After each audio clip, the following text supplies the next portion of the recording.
Today we're going over the update 9.2 refines for Fire Emblem Heroes. In part 1, we're going to cover new skills for Young Innes, Knoll, Asbel, and Annand. In part 2, we'll talk about Harmonic Tiki, Mythic Ash, and Legendary Xander. First up, Young Innes was one of the best Heroic Grow units released at the time due to his solid stats and a very good unique bow. As a free unit, he stood a chance at taking out Fallen Edelgard, which at the time was a little bit of an issue. Innes wasn't a hard counter, but could put in some impressive work. Sadly, I don't think he's going to be making the same impact against the newest Armored Beast Menace. Bow of Frelia is a 14-might slaying bow. At start of combat, if above 25% HP, Innes gets plus 6 attack and speed and plus 5 defense and res. When his special triggers, Innes gets 15 true damage and neutralizes the foe's non-special percent damage reduction skills. Bow of Frelia is a DR piercing specials bow, and New Year's Innes just brought an inheritable version with him last month. It's a great effect, but this Innes also has slaying for an easier usage. New to the weapon is the extra defense and res, and the true damage went from 7 to 15. For the refine, every turn, Innes gets -1 cooldown each turn. If initiating or within 2 spaces of an ally, he gets plus 5 to all stats, no guard, and disables all support skills of foes during combat besides his main target. We just got a times pulse sacred seal, but Innes gets pulse up with this refine. He can pre-charge 2 cooldown specials, and no guard helps him recharge when he gets hit back. Feud is a good rare effect to negate drive type buffs. Try to pair Innes with an anti-status unit to fully stop enemy support skills. For playstyle, Innes is still a typical initiator focused on specials. With Slang and Pulse Up, you can replace Times Pulse with any other skill. With the new Curved Shot, Innes has a solid 2-cooldown special that provides 40% unpierceable damage reduction. Innes can tank a hit, and he fires another DR piercing Curved Shot.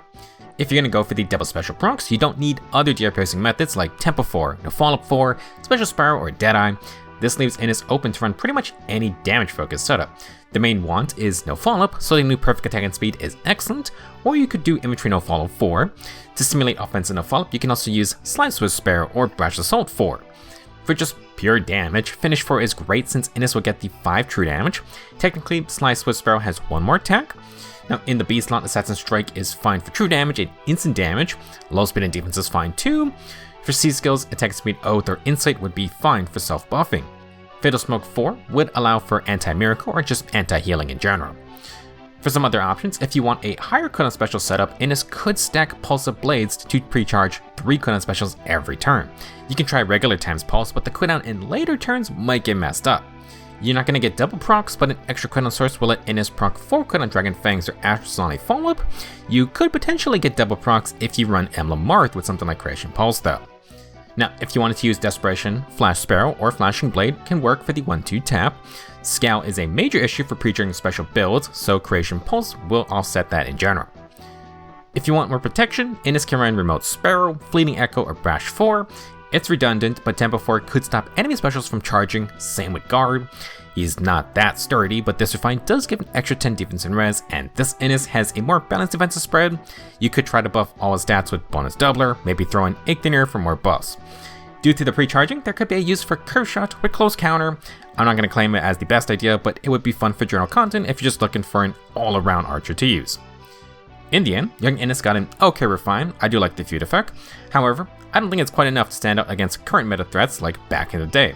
Certainly more flexible than Snaking Bow Plus, but unfortunately, 8 more true damage and 5 more attack isn't going to cut it. The DR piercing specials effect is not going to help when a lot of tanks have unpierceable DR sources. This isn't just a problem for Innes, there isn't really an answer to unpierceable percent DR besides just pure damage. One day, there might be, but for now you just gotta out-cheese those tanks with stuff like Brave Hits or an ungodly amount of damage. The 3 to 4-star demote refine this month is going to go to Knoll. He's a Radiant Infantry Mage with the fairly common high attack and res, low defense stat spread. Since Erica took his Gleipnir, Knoll is breaking out Dark Monograph, which appears to be the GBA Nosferatu. It does have some health-related effects. Dark Monograph is a 14-might tome. If foe initiates or has more than 75% HP, Knoll inflicts -5 attack, speed, and res on the foe, and deals true damage equal to 20% res. He gets Breath type cooldown and heals 7 HP after combat. Kinda just a bunch of various effects, true damage, cooldown, and healing. For the refine, every turn, if above 25% HP, Knoll inflicts -7 attack and res, panic, and deep wounds onto the closest foe, and then anyone within 2 spaces. For his own combat, if above 25% HP, Knoll inflicts another -5 debuffs. He neutralizes his own debuffs and then makes a free follow-up attack. The most interesting aspect of Knoll's weapon is that deep wounds application. He won't stop all the miracle effects, but stopping foes from healing means they can't loot miracle, and it also lets you take down tanky foes at least a little faster. Sadly, if you face Hathrun, it's not going to do anything. Still, Knoll offers a source of deep wounds along with other debuffing support. We can build into that to make a decent supportive mage. For playstyle, Knoll inflicts -10 attack, speed, and res, and then another -7 attack and res with panic. He's not an incredibly tanky unit, but you can run the typical Lagoose Friend setup if you want some extra flat DR. Knoll will also get 40% resist true damage total, which is nice, and then the DR piercing specials is going to work alongside Flare. The healing portion of Flare is nice if you want to play into that Dark Mage Nosferatu lifesteal. Now, due to panic and deep wounds, Knoll can also get -2 instant cooldown from Creation Pulse.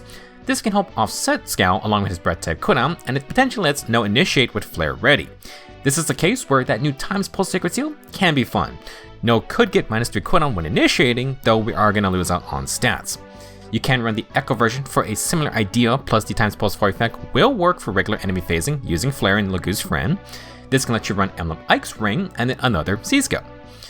One such option is Pulse Up Ploy, or any tier 4 ploy.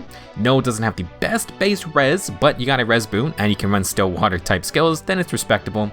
Phantom res is an option too. With Pulse Up Ploy, we can add deploy status and exposure to Dark Monograph's debuffs. You can then get free cooldown every turn to eventually proc Frost Moon, which has its own DR piercing. Add a Discord Beast Skull and Knoll gets a little more stat advantages plus another 15% res as true damage. Basically, for the summoner experience, Knoll can just hang back and deal from long range while his lackeys do the work.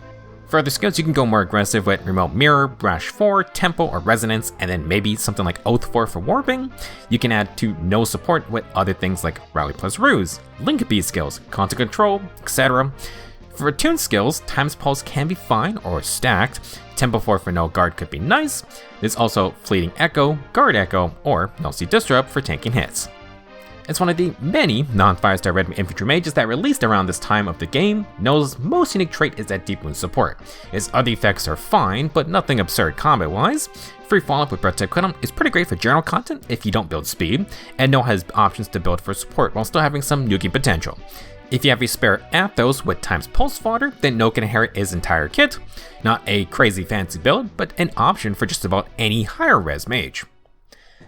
Moving on to some retired 5-star units, first we got Asbel. He's a speed and great infantry mage. Grafcalibur got one minor buff to the base effect. This is a 40 might slang tome, effective against flyers. If initiating or near an ally, Asbel gets +5 total stats, he neutralizes the foe's field buffs, and he now deals true damage equal to 20% speed. Fairly basic weapon, Asbel is focusing on stats and cooldown. Lull is great since everyone's buffing up, and Asbel is fairly fast so he'll get extra true damage and a decent chance to double. Further refined, every turn, Asbel inflicts -7 speed and res and sabotage onto the closest foe, and then foes within 2 spaces of that. If above 25% HP, Asbel gets bonus stats equal to 5 plus 10% speed at start of combat. He then gets -2 instant cooldown on his first follow-up attack. Similar to Knoll, Asbel brings debuffing support. -7 speed and res becomes -14 with sabotage. The refine adds more stats and then cooldown, but only on follow-ups. Asbel isn't the tankiest mage, and while he gets a good amount of extra defensive res from Grafcalibur, you will want to find a safe way for him to double. Get to the follow-up, and Asbel can proc a 3 cooldown special since he has Slaying. There are very few Scowl effects that work on follow-ups. I think it's still just Fallen Veil. Asbel can do some fun things, but safety is the main concern. For playstyle, Asbel is pretty much a simple offensive mage who just gets a good amount of bonus stats. He doesn't have a % DR special like the archers with curved shot. That means Asbel needs Desperation or a wind or water sweep skill to ensure his safety. You could run Remote Sparrow, Fleeting Echo, etc., but it's a little risky as more units get DR piercing of some kind. As an infantry unit, Asbel has a fair amount of no follow-up options though. Magic no follow over 50% piercing, infantry no follow also gets him warping, and then the new perfect attack and speed has a no follow-up from the A slot. If Asbel has a open B slot with no follow-up elsewhere, you can run Desperation 4 or a sweep skill to double. Without other cooldown perks, Asbel can proc Luna or Flare on his follow-up attack. If you have speed and res tempo as his sacred seal, or just Times Pulse, then he could proc a 4 cooldown special like Dragonfang or Astra. Pretty basic game plan. For more firepower, we can try to copy Young Innis and get a double proc. To get -2 instant cooldown, you can use Creation Pulse with status support, or Asbel can run double Times Pulse effects with our new sacred seal. First hit is a Lunar Flare, then the follow-up will be another Lunar Flare. You could run Special Spiral 4 in the B slot, but again without Desperation or Winter Water Sweep, you're risking Asbel to face a counterattack. If you can get Perfect Attack and Speed, you can also get Temple Echo via Attune to Bridget. It's a very good DR Piercing X skill for either of our playstyles. Now, there is one more DR Piercing option, and that's the new Frost Moon. Asbel doesn't have the highest of base res stats, but Grafcalibur does give bonus res. As mentioned earlier, you can trigger Frost Moon on the follow-up if Asbel can get 1 cooldown on his first attack. If you want to double Frost Moon proc, you need Emblem Mark to bring it to 2 cooldown, precharge it with Creation Pulse or Times Pulse stacking, and then Grafcalibur will recharge it in time for the follow-up. All in all, Asbel's not a very complex unit. His instant cooldown on follow-ups can allow for back-to-back specials, and he's able to charge through the 4 cooldown options with certain setups. Using no follow-up for his high speed can make Asbel fairly annoying, but without damage reduction perks, he's vulnerable to high burst counterattacks. His sabotage support is nice, but that's a lot more common than say something like Knoll's Deep Wounds. Still, it's a very good effect, especially for someone who is stacking a lot of general stats. Last refine for this video is for Annand. She's a sword flyer with the fairly typical higher speed and res focus of a Pegasus Knight. Annand's new weapon is the Aerial Longsword. 16 might each turn if within 2 spaces of an ally, grant +6 attack and speed, no follow-up, and debuff neutralization to Annand and those allies for 1 turn. If initiating or near an ally, Annand gets bonus stats equal to 5 plus 10% of her flat speed. She then gets 7 flat damage reduction against first attacks with an S, and then Bread type cooldown. Annand provides a nice assortment of buffs, especially for faster allies who want no follow-up, like Asbel. Debuff neutralization is a universally good effect, but keep it away from Unity-based teams. For combat, 7 flat DR and Bread type cooldown is nice. Annand doesn't have slang, but less cooldown warriors is always good. For the refine, Annand gets Contact 2 and can warp to any space within 2 spaces of an ally within 2 spaces. If you're above 25% HP, Annand gets +5 total stats and then 20% speed as true damage. Aerial Longsword is another fairly straightforward weapon, good array of team buffs, and Annand gets a good mobility effect in Contact 2 and 2 space warping for herself. She wants to have good speed to utilize no follow-up and then gain extra true damage. Nothing really fancy, but a very workable weapon. Annand comes with Guard Bearing 3, so if you upgrade to the tier 4, she would have a % DR source to stack with her flat DR weapon. And an Excel for more flat DR, or Annand could run Pegasus Rift. If she can hit 40 or more flat resistance, Annand could get 10 more true damage and then 10 more flat DR. You may need flat res boosters if you don't have a lot of merges. Now, the Omnibreaker effect of that skill is not that useful in the follow-up, but Annand will be tougher to double because she increases the speed roll. You can run Pegasus Rift or Guard Bearing with something like No Cord or Glacies. With Bread type cooldown, she could proc these in 1 round. There is maybe potential for a distant counter skill if you really raise Annand's res stat. For a more straightforward approach, Annand can utilize what will pretty much be a core build for any strong offensive initiator. It requires 2 new skills. First, Haze Slice with Valentine's Dimitri. Haze Slice from Valentine's Dimitri is a stronger Draconic Aura with extra cooldown if you only hit 1 time. The main trait we care about though is its unpierceable 40% DR on initiations for all hits. We stack that with the flat DR from Aerial Longsword and we get more flat DR from Excel A skills. To get 50% DR piercing, Annand can run Assault Forced from Harmonica Marissa. This skill has debuff neutralization, which is redundant, but it also has 20% speed as true damage, so with Refine, that's 40% speed altogether. It's expensive because it's new, but this batch of skills offers a lot of protection and some decent damage output. Annand has 2 space warping to get in and then Conda 2 to get out. If you want more initiation power, add Deadly Miasma or Endless Tempest. Both of these skills neutralize enemy field buffs, so with Annand's debuff neutralization, you have a consistent stat advantage. The only downside is that this type of build is that it's heavily player phase. Now, for some other skills, Annand can run Catch 4, Flutter Sparrow, or maybe Prime 4 if you get more stats effects. Momentum is always nice with no quarter for DR piercing, but you can't pre-charge it without something like Emblem Mart Sling. If you do have Mart though, you could potentially double proc no quarter or any through cooldown specials if Annand is hit back and then follows up. For more B skills, Speed Taker can work since it has no guard. If you have Desperation, then Annand basically recreates air maneuvers. If you want a % damage reduction, Potent is a fun option. In the C slot, Guidance Force skills are great. Allies hop over Annand and then she hops over them. Soaring Echo would be nice to open up space with that X skill. For more support, you could do Crux, Rain, or Hold. Rain Snap's another +1 movement option. I would say Air Orders 4 can work, but Annand already buffs attack and speed.